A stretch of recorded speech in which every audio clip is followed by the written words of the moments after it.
News 24 पर देख रहे हैं आसाराम की गिरफ्तारी को लेकर सबसे बड़ी कवरेज। पिछले 2.5 घंटे से हम लगातार बहस भी कर रहे हैं, खबर को भी समझने की कोशिश कर रहे हैं। जोधपुर से हमारे संवाददाता प्रशांत गुप्ता भी कोर्ट के बाहर से मौजूद हैं। अदालत में उनकी जमानत पर सुनवाई होनी थी 11 बजे सुबह, जो सुनवाई कुछ घंटे के लिए टली है। अब सुनवाई 2:30 बजे होगी। 2:30 बजे खबर आएगी कि अदालत का रुख क्या होता है, क्या उन्हें जमानत मिलती है या अगले 13 दिनों तक उन्हें फिर जेल में गुजारने होते हैं, उनके वकील क्या दलील देते हैं और कोर्ट का रुख क्या होता है। जैसे खबर आएगी हम उस खबर पर बने रहेंगे और आपको उस खबर के बारे में जानकारी भी देंगे। लेकिन बहुत सारे धर्मगुरु स्टूडियो में हैं और लगातार धर्म, संत और संत का अपराध से रिश्ता, आसाराम पर लगे आरोप, इस पर चर्चा कर रहे हैं। गर्मा गर्म बहस भी हो रही है। ब्रेक के पहले हम बात कर रहे थे रामदेव के उस बयान की बात कर रहे थे, जिस बयान में उन्होंने कहा कि साधु संतों को महिलाओं, चाहे वो महिला सास हो, बहू हो, बेटी हो, उनके साथ एकांतवास से बचना चाहिए। रामदेव का यह बयान ऐसे वक्त में आया है जब आसाराम इल्जामों के कटघरे में है, आसाराम जेल में है। आसाराम पर भी उस लड़की के साथ एकांतवास के आरोप लगे। कहा यह भी जा रहा है कि आसाराम ने माना कि वो लड़की उनके साथ थी। उस लड़की ने इस बात की तस्दीक की है कि उस कुटिया में आसाराम के साथ वहां थी। उस लड़की ने एफआईआर में जो बातें कही है, पुलिस ने जांच में उसे सही पाया है, ऐसा पुलिस के आला अधिकारियों का भी कहना है। सवाल एकांतवास पर खड़े हुए हैं और ये सवाल खड़े किए हैं रामदेव ने। रामदेव का ये बयान क्या कहता है? एक बहुत सारे जी पूरा बयान उनका जो है दिखाई। अगर रामदेव का वो बयान है तो एक बार मैं फिर चाहूंगा वो बयान उसके पहले उसमें ये भी बोला है कि उनके साथ अन्याय हुआ है और ये गलत। अब अन्याय हुआ है तो हम पूरा प्रवचन सुनाएं? नहीं, आपको तो नहीं, उसमें अलग अलग संदर्भ में बात है। अगर कोई देश की अर्थव्यवस्था पर 3 घंटा भाषण देगा और उसमें कहेगा कि देश का बेड़ा गर्क, कम से कम आप प्लीज ये इंस्ट्रक्ट आप हमें मत करें। और इतनी समझदारी हमें है और रामदेव कोई मामूली आदमी नहीं है कि रामदेव के बयान को हम ट्विस्ट करके यहां दिखा दें। इतनी समझ जरूर है, तभी तो कोर्ट ने आज आगे कुछ और दिया और आप आप तय करके आए। गलत बात करनी है, आप अपनी बात नहीं, गलत नहीं। हम चाहते हैं कि रामदेव का वो बयान एक बार फिर से सुनाया जाए और उसके बाद उस बयान पर बात करेंगे। हमारे साथ एक नए धर्मगुरु सत्येंद्र नाथ भी जुड़े हैं, इनसे भी बात करेंगे। लेकिन एक बार चाहते हैं रामदेव का वो बयान दर्शकों को सुनाया जाए, पूरा बयान।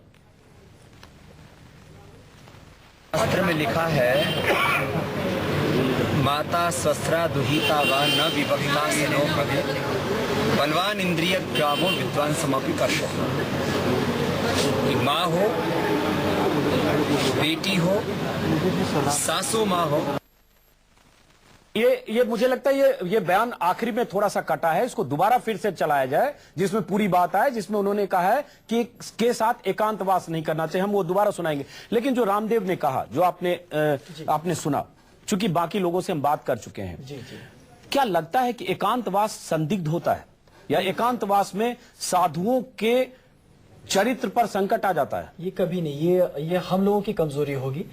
देखिए, प्राचीन काल में आपने विश्वामित्र जी को देखा था, उनकी निंदा किस कारण? विश्वामित्र की तपस्या भंग हो गई जी, क्योंकि उनकी तपस्या भंग हो गई। ये एक सटीक उदाहरण है। यदि मैं आज युवा तो इसका मतलब किसी भी संत की तपस्या भंग हो सकती है अगर अवसर आ जाए। बिल्कुल बिल्कुल, यदि वो कमजोर संत है तो चलिए, यदि कमजोर, देखिए, यदि आपका तपोबल, आपका ब्रह्मचर्य, आपकी निष्ठा अकाट्य है और यदि आप धर्म पथ पर चलने वाले हैं, ईश्वर पर आपका एक निष्ठ विश्वास है, तो आपको जगत का कोई प्रलोभन वो फिर ललचा नहीं सकता। चलिए, चूंकि आप इस बहस में पहली बार आप जुड़े हैं, आपसे ये जानना चाहूंगा, जो इल्जाम आसाराम पर लगे हैं जी, क्या इसको सिर्फ इसलिए खारिज किया जाए कि वो संत हैं, साधु हैं, उनके करोड़ों फॉलोअर हैं, इसलिए उस इल्जाम पर बात करना गुनाह है? जब तक अदालत फैसला नहीं देगी तब तक वो निर्दोष है, इसलिए उन पर बात नहीं की जा सकती? नहीं, ये गलत है। देखिए, अगर मैं संत हूं, आज अगर कोई लड़की आकर मुझे कहती है कि मैंने कुछ गलत किया है, तो सर्वप्रथम धर्म गुरु होने के नाते मेरा प्रथम कर्तव्य है कि मैं अपने पीछे के शिष्य को कहूं कि पुत्र, तुम इस पदवी को संभालो। मुझ पर आरोप लगा है, अब मैं तब तक संपूर्ण प्रवचन, संपूर्ण नाम और संपूर्ण दर्शन का परित्याग तब तक करूंगा जब तक ये साबित न हो जाए कि मैं सत्यमय हूं, मैं बेगुनाह। ये बहुत अहम बात आपने कही सत्येंद्र नाथ जी, हम स्वागत करते हैं इस बयान का।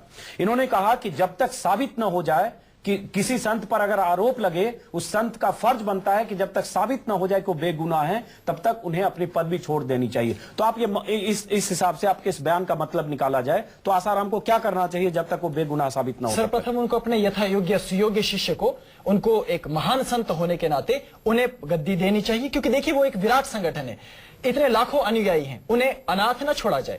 उनके सामने एक प्रमुख व्यक्ति को बैठकर धर्मप्रथ को संचालित करना चाहिए, क्योंकि ये धर्म युद्ध है। अगर हो सकता है कि अगर इल्जाम झूठा हो तो कहीं सब कुछ बर्बाद ना हो जाए, और लेकिन यदि सत्य है तो भी बर्बाद ना हो जाए, इसलिए धर्म पता तो लोगों को भरोसा हो, इसलिए कुछ ऐसा वो भी तो करें कि जो जब किसी नेता पर इल्जाम लगता है, मंत्री पर इल्जाम लगता है, तो हम कहते हैं पहले इस्तीफा दें, बिल्कुल, और उसके बाद जांच होगी और अदालत से फैसला आएगा, तब तक वो इस्तीफा दें। ये बात की सरकारी अधिकारियों पर भी होती है। तो संत इन सबसे ऊपर कैसे हो सकते हैं? अगर संत कोई महामंडलेश्वर है, पीठाधीश्वर है और महागुरु है, परम आदरणीय है, प्रातः स्मरणीय है, इसका मतलब ये नहीं है कि वो उन पर अगर आरोप लगे तो इन आरोपों से ऊपर है। नहीं, देखिए हमारे ऊपर भी एक आध्यात्मिक आचार संहिता होती है, क्योंकि मैं तो करूंगा शैव पंथ की बात, क्योंकि मैं एक शैव योगी हूं। हमें स्पष्ट ये कहा जाता है कि यदि मैं किसी पदवी पर हूं और यदि मेरे कारण वो पदवी कलंकित होती है तो मुझे तुरंत उस पदवी को छोड़ना ही होगा, तब तक जब तक कि ये साबित मैं ना करूं, और उसकी जिम्मेवारी भी मेरी ही होती है, क्योंकि मैं इसका जवाब चाहूंगा। अभय वर्तक जी मुंबई से हैं, आसाराम जी के पक्ष में अपनी बातें रख रहे हैं, सनातन सभा के प्रवक्ता हैं अभय वर्तक जी। ये भी एक साधु हैं, सत्येंद्र नाथ जी, इनकी बात आपने सुनी होगी। हमारी बात से इत्तेफाक न रखें, आपका हक है, क्योंकि आपको लगता है कि हम जो भी कह रहे हैं गलत कह रहे हैं और हम आसाराम जी के खिलाफ ही हैं। तो चलिए, आपकी राय की हम कद्र करते हैं। लेकिन अभी एक संत ने यह बात कही, साधु ने कही, जो आपकी समुदाय के लोग हैं। जो सचिंद्र नाथ जी ने बात कही वो सुनने के लिए बहुत अच्छी लगती है और वो शास्त्रानुसार भी हो सकती है, लेकिन मुझे जो लगता है कि आज जो कलयुग है और इस कलयुग में संतों का जिस प्रकार से छल हो रहा है, तो हर एक कलयुग में संत छल नहीं कर रहे हैं, लगाया जा रहा है। कलयुग में सारे संत सतयुग वाले हैं, द्वापर त्रेता युग के हैं, छल जनता कर रही है उनके साथ। नहीं, मुझे भैया पूरी बात करने देंगे तो मैं चलिए बोलिए से कर पाऊंगा, अगर बोलिए तो मैं हमारे जो भी विचार है वो कैसे दे पाऊंगा। चलिए बोलिए। जैसे परम पूज्य रामदेव बाबा जी के ऊपर आरोप लगाया था कि मानवीय हड्डियों का, अगर वो कहते थे कि जब तक ये आरोप सिद्ध नहीं होता तब तक मैं औषधि सब द्रव्य नहीं लोगों को वितरित करूंगा, तो इस प्रकार से वो लोग वंचित रहते थे। मतलब कलयुग में आज तो कांग्रेस का षड्यंत्र है, पहले रामदेव बाबा को बदनाम किया, बाद में आसाराम जी पर वापस लौटे, बहुत सारे आरोप लगाए, आसाराम जी पर वापस लौटे, सिद्ध नहीं हुआ, जो आज तक एक भी सिद्ध नहीं हुआ। सुप्रीम कोर्ट में 100 आरोप 2/9/11 को खारिज कर दिए गए, लेकिन मीडिया ने वो कभी भी नहीं दिखाया। दे नहीं रहे आप देना, उसके लिए हम लगातार मांग कर रहे हैं। आरोप लगते हैं, सारे मंत्री जेल में गए, कोई मंत्री जेल में नहीं गया, फाइलें गायब हो जा रही, मंत्री जैद के तस्वीर न बैठा है, जेल में गए। मैंने ये कहा है,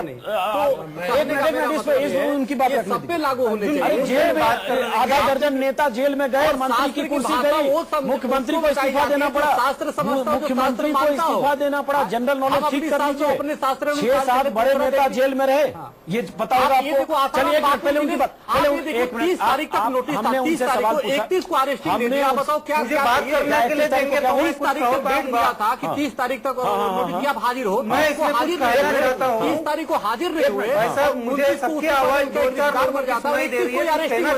इससे बड़ा अन्याय क्या होगा? बिल्कुल ये अन्याय है। आसाराम ने जो किया वो बिल्कुल अन्याय नहीं है। सबसे पहले आसाराम ने जो किया, एक पे करते हो, बात को भटका रहे हैं आप बाबाओं के खिलाफ। आसाराम ने कोई अन्याय नहीं, हर बाबा अपनी अपनी आसाराम ने ये मैं नहीं कर रहा हूँ, फिर मैं कर रहा हूँ, आप अभियान मेरी बात को करेक्ट किया जाए। हम बाबाओं के खिलाफ नहीं है, हम किसी संत के खिलाफ नहीं।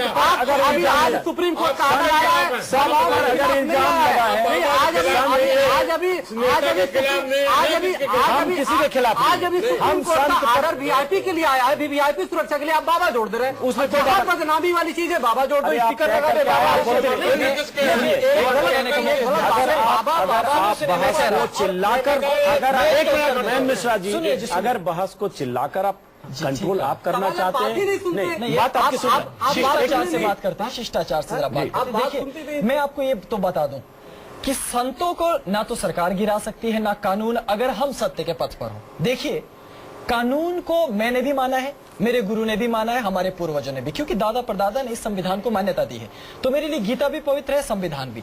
और दूसरी बात कि बाबाओं को कोई नहीं गिरा सकता, यदि हम में दम हो, यदि हम सत्यनिष्ठ हो, लेकिन फिर भी मुझे ये कहना है कि यदि कोई षड्यंत्र कर रहा है तो हम उसका मुंह तोड़ जवाब देंगे, क्योंकि षड्यंत्र से कभी संत महात्मा युगों से नहीं डरे और ना ही भविष्य में और डरे। षड्यंत्र से सत्य की मौत नहीं हो सकती। हाँ, लेकिन अगर मुझसे गलती होती है, देखिए मैं मनुष्य हूं, आज हो सकता है मुझसे कोई गलती हो जाए, तो मुझे चाहिए कि मैं धर्मनिष्ठ होकर, क्योंकि मेरे पीछे इतना बड़ा शासन, अनुशासन और पूरा देश चलता है, तो मेरा फर्ज है कि मैं सबसे पहले ये मानूं कि मुझसे गलती हुई है और मैं अपनी गलती को स्वीकार करता हूं और मैं तत्क्षण अपने पद का परित्याग कर रहा हूं। और दूसरी बात कि मुझे ईश्वर को मुंह दिखाना है। अगर मैं दूसरे को उपदेश करूं और स्वयं ईश्वर पर विश्वास न करूं, बहुत बहुत अहम बात अपने आप को धोखा कि देना दूसरों को परोपदेश पांडितम नहीं हो सकता कि आप दूसरों को उपदेश दें और उस उपदेश पर खुद अमल न करें। अभयवर्तक जी, ये सवाल सत्येंद्र नाथ जी ने पूछा है। सत्येंद्र नाथ जी ने जो बात कही, मैं चाहता हूं उसका जवाब दें। मैं बीच से निकल जाता हूं, इनकी बातों का जवाब आप दे दें। जी, मुझे लगता है कि अगर परम पूज्य बापू जी अगर स्वयं उनके हाथ से कुछ ये गलत काम होता तो वो स्वयं ही कबूल कर देते थे कि ये मेरे से गलती हुई है, उनके ऊपर अन्याय हुआ है, ये सरासर लग रहा है, इसके लिए उन्होंने मान्य नहीं किया है। क्योंकि हमने देखा था 2 साल पहले उनके ऊपर भी ऐसा ही छोटे बच्चों की हत्या का आरोप किया गया था। बाद में सुप्रीम कोर्ट में वो सब खारिज कर दिया गया, लेकिन उसकी न्यूज नहीं बनी। उसकी भी न्यूज मैं आज भी जानता हूँ कल परम पूज्य आसाराम बापू निर्दोष जब भी पाए जाएंगे तो उसकी न्यूज नहीं बनेगी, इस देश में वो न्यूज नहीं बनेगी। आज हम भी जानते हैं भविष्यवाणी आप पर भी जो आरोप लगाए थे, आरोप लगाते समय सब लोग चिल्ला चिल्ला के बात करते हैं, अगर लेकिन साबित होंगे आरोप खबर भी दिखाई जाती है, कोई उसकी पहले भविष्यवाणी कर रहे हैं। अभी आप पहले भविष्यवाणी ना करें, क्योंकि भविष्यवाणी आप आगे क्या होने वाला है उस 3 साल बाद भविष्यवाणी नहीं कर रहा, भविष्यवाणी बता रहा हूं। आज जो है कि वो इल्जामों के कटघरे में हम ये बताया है दर्शकों के सामने बच्चों के बारे में जो कि आसाराम पर जो आरोप लगे वो सही है। मैं सिर्फ ये करूं कि आसाराम के साथ भी कानून को वही रास्ता अख्तियार करना चाहिए जो किसी भी आदमी के साथ हो। हम सिर्फ इतनी बात कर रहे हैं। और आचरण के मामले में आसाराम को जो इन्होंने कहा बहुत अहम है कि अगर उन पर संगीन आरोप लगे हैं तो जब तक वो बेदाग साबित न हो तब तक उनको अपनी पदवी से हट जाना चाहिए, जो किसी भी व्यवस्था में लागू होती है। एक मिनट जी, एक बात सबके लिए लागू होता है ना। स्वामी जी, एक मिनट, दूसरों को भी सुन बोलने दीजिए जी, बोलने भी दीजिए और सुनिए भी। जिस किस्म से पिछले 30 साल में अजीत जी राजनीति में अपराधीकरण और अपराधियों का राजनीतिकरण बढ़ा है, वैसे वैसे अपराधीकरण ये धर्म की भी इन संस्थाओं में आकर के लगातार बढ़ा है और धर्म की संस्थाओं का, इंस्टीट्यूशंस का एक व्यवसायीकरण बढ़ा है और करोड़ों करोड़ रुपए के व्यवसाय और संस्थाएं, बाबागिरी भी एक बिजनेस बन गया है पिछले 25-30 सालों में। धर्म की बहुत बड़ी और ये संयोग नहीं है कि कल भाजपा की एक बड़ी लीडर शायद आरती मेहरा, उन्होंने एक बात बहुत महत्वपूर्ण कही कि इन तमाम ट्रस्ट और रजिस्टर्ड ट्रस्ट और सोसाइटी की संपत्ति की जांच होनी चाहिए। हमारे शो में न्यूज 24 पे ही आरती मेहरा ने कल ये बात की। क्योंकि ये आर्थिक अपराधीकरण इन तमाम संस्थाओं में बहुत भयंकर तरीके से पिछले 30 साल में एक बात सत्येंद्र नाथ जी, हम सब लोगों ने देखा है, ठीक है, हम किसी संत विशेष की बात नहीं कर रहे हैं, लेकिन छोटे छोटे शहर में और बड़े शहरों में ऐसे महंत मठाधीश महामंडलेश्वर बहुत हैं जिनका बहुत बड़ा साम्राज्य है। लैंड ग्रैबिंग की है उन्होंने, सैकड़ों एकड़ जमीन को कब्जा किया है और उसमें बहुत आलीशान जिंदगी जीते हैं, जो कहीं संतों की परंपरा से बाहर उनकी विलासितापूर्ण जिंदगी है। तो कहीं न कहीं ये संतई भी, ये बाबागिरी भी एक बिजनेस नहीं बन गया है? देखिए, बिजनेस तो बन गया है। कारण ये है कि इसके पीछे हमें दोहरा विश्लेषण करना पड़ेगा।